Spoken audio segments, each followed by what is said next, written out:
Thanks to Ashes of Love, Luo Yunxi became the quintessential male lead in historical dramas. His nuanced acting has garnered critical acclaim, and his decade-long ballet training has undeniably shaped his graceful presence in this genre. Yet 5 years later, another highly anticipated drama, Till the End of the Moon, unexpectedly echoed the end of his growth within the realm of period dramas. Regarded as the pinnacle of his success, his trajectory has become perceived to spiraling decline since then. What caused this unwanted downfall? We will find out more in today's video. In 2018, as the second lead in Ashes of Love, Luo Yunxi's portrayal of Runyu, a royal son yearning for love yet long neglected, brought him immense success. While viewers are aware of the character's villainous traits, Lu's exceptional interpretation showcasing Runyu's inner conflicts, struggles, and tragic fate makes it incredibly difficult for audiences to hate him. Following that success, the enduring impact of Runyu's lingered for another 5 years for Luo Yunxi. With the release of Princess Silver and The Winner is Love, his subsequent performances naturally garnered attention from viewers. However, people have reached a widespread sentiment that none of the characters in these dramas have managed to surpass the legacy of Runyu. Despite the recurring themes of white ancient costumes and tragic storylines that accentuated Luo Yunxi's elegance as a man clad in historical attire, they all failed to catapult him back to his peak. Adding to the disappointment, his ventures into modern dramas fell short of expectations too. Whether it was Love is Sweet, Broker, or Light Chaser Rescue, despite Lu's increasingly slender physique, these dramas failed to leave a lasting positive impression on audiences or any impression at all. It is no secret that those who possess his good looks, impressive stature, and a well-proportioned physique are often favored in idol dramas. Regrettably, Luo Yunxi does not excel in these areas. Consequently, his attempts and roles as a commanding CEO, a highly intelligent researcher, and accomplished lawyer-turned-rescue team member all went south. While some viewers may find him attractive, overall he struggles to captivate. In an honest evaluation, it can be said that he does not shine as brightly in modern dramas as he does in period pieces. Especially after the release of Follow Your Heart, the reviews of Lu's performance took a nosedive. Cast as a constable, a role that typically demands a robust physique, Lu's extremely bony appearance has created a huge gap between the expected image of the character and his actual presence, as the drastic weight loss has altered his face significantly. The super thinness has etched deep lines on his face, giving him a rugged and weathered appearance. Paired with poorly fitting ancient costumes, his face seems oddly elongated and narrow, taking away most of his old charm. In each scene, Lu resembles someone on the brink of death, appearing frail and diminutive, especially when standing next to his co-star Songyi. Witnessing Luo Yunxi's portrayal in this light, numerous netizens have begun to voice their criticisms. Some just suggesting Luo might be better off playing an alien, while others quip perhaps Luo Yunxi should team up with Zhu Jingye for a beauty showdown.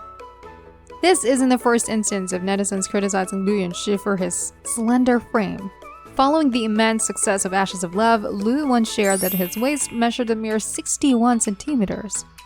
Sharp-eyed netizens were quick to point out that this measurement matched the head circumference of Lei Jian, a Chinese actor often teased for his large head. Until the End of the Moon, he faced further online criticism for appearing too thin, though it's common for xianxia dramas to feature actors with slim physiques. His skinny figure seemed to go too far. Bai Lu, the female lead of the drama, revealed in an interview that she weighed just 42.5 kilograms during filming, yet she still seemed sturdier than her co-star Luo Yunxi, boasting a comfortably rounder and fuller face. In comparison, Lu's extreme thinness has indeed reached a point where it impacts viewers' visual enjoyment of the show. In Broker, Lu's small size made it challenging for viewers to sense any chemistry between him and Songqian.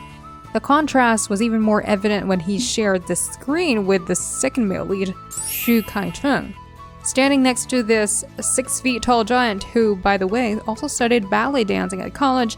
All the unique charm Lu possesses is soon dwarfed drastically. In Love is Sweet, Bai Lu and Luo Yunxi's height difference was inconspicuous in close-ups. However, as the camera zoomed out to reveal their full figures, many viewers observed that His slender frame and lack of commanding presence hardly exuded the typical aura of a CEO. You may get a better understanding just by looking at Shukai's boss vibes in As Beautiful as You or Wei Xiaoming's portrayal of a professor in Only for Love. Equipped with towering heights and moderately built body, both offers at least a convincing visual elements to naturally bring the viewers into the narratives. His narrow shoulder and mini palm-sized face were even overshadowed by Bailu. Alongside the female lead, their dynamic felt more platonic than romantic. Let alone in the recently aired drama Follow Your Heart, Luo has pushed his thin appearance to new extremes, stimulating a bigger wave of bombardment over his bony figure. Watching the scene where Luo rested his head on Sunyi's shoulder, appearing pale and exhausted, one might be struck by a bizarre impression that he could be the actual female lead of the drama. In addition to this diminishing physique, Luo Yunxi's lackluster acting has also become a focal point of criticism. While preparing for his role as Runyu, it's been reported that Luo meticulously crafted a comprehensive character notebook, delving into every conceivable detail. However, his performance in Follow Your Heart drew flack for being excessively programmed and perfunctory. Throughout the series, Luo's portrayal was marred by repetitive gestures, frowning, tilted head, and smirk, lacking depth and nuance. His distinctive voice dubbing, once a strength, seemed weak, with lines delivered flatly or veering into a strained breaking during moments of high pitching. Viewers singled out a particular scene where Luo Yunxi played the flute in a notably unconvincing manner, giving the impression that he didn't bother to put in much effort to make it believable. The noticeable gap between his lips and the instrument made many wonder if anyone could ever make a sound in that position. With all the evident drawbacks, some fans provided sincere advice, urging him to focus on more acting, shake off his obsession with the Runyu glory in dramas, and consider collaborating with new teams. However, in response to negativity, Luo displayed a somewhat self-centered stance, asserting that it is solely his own business to stick to his own preferences. 我说我自己喜欢低头的照片我就发了呀，我管你们喜不喜欢，对吧？然后反正我自己喜欢就行了。 In comparison to all these fixable issues, it is another pressing challenge that Luo should take into serious account: the unstoppable aging. Especially in the entertainment industry where young talents emerge constantly, time will not spare all those who pass the big 3-0 barrier. Age is particularly sensitive in the increasingly youth-dominated world of historical idol dramas, where talented young actors with striking looks and fine acting continue to flood in. Think of the names like Wu Lei, Zhang Linghe, Zhang Xunxi, Zhang Zhuan, and the list go on and on. At 36, Luo Yunxi is already considered advanced in age. After all, it's not hard to understand. No one can truly enjoy a period drama that features exquisitely crafted settings, visually stunning costumes and makeup, alongside a matured, middle-aged male lead displaying evident signs of aging that no amount of makeup can cover. Call it ages as you like, this is the trend and cruel reality. Sooner or later, he will have to confront the challenge of transitioning.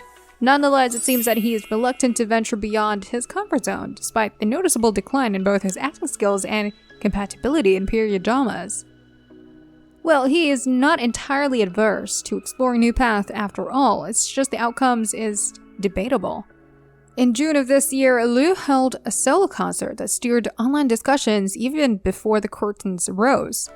The ticket prices ranging from 380 yuan to 1,680 yuan drew scrutiny from non-diehard fans who found the costs unreasonably high. Comparisons to Jocho's ticket prices arose. Was Luo truly deserving of such rates? Some critics went as far as insinuating that in today's entertainment realm,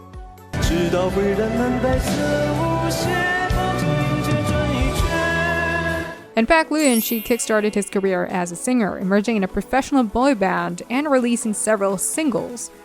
It was only after the group disbanded that he transitioned into acting. Even so, his vocal performance at the concert failed to impress.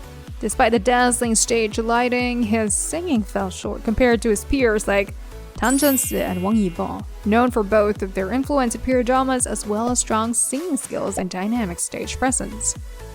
Although Luo's concert was considered average overall, he was at the very least using his authentic voice to sing every song on stage.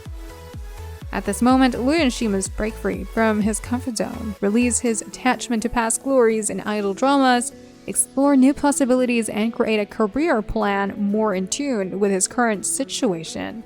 Perhaps he could also consider putting on some weight. And that wraps up this episode on Chinese Star Buzz. Feel free to share your thoughts on this topic in the comments below. Remember to like this video, share, and subscribe for more exciting content. Hit the notification bell for instant updates, and we can't wait to see you in the next video.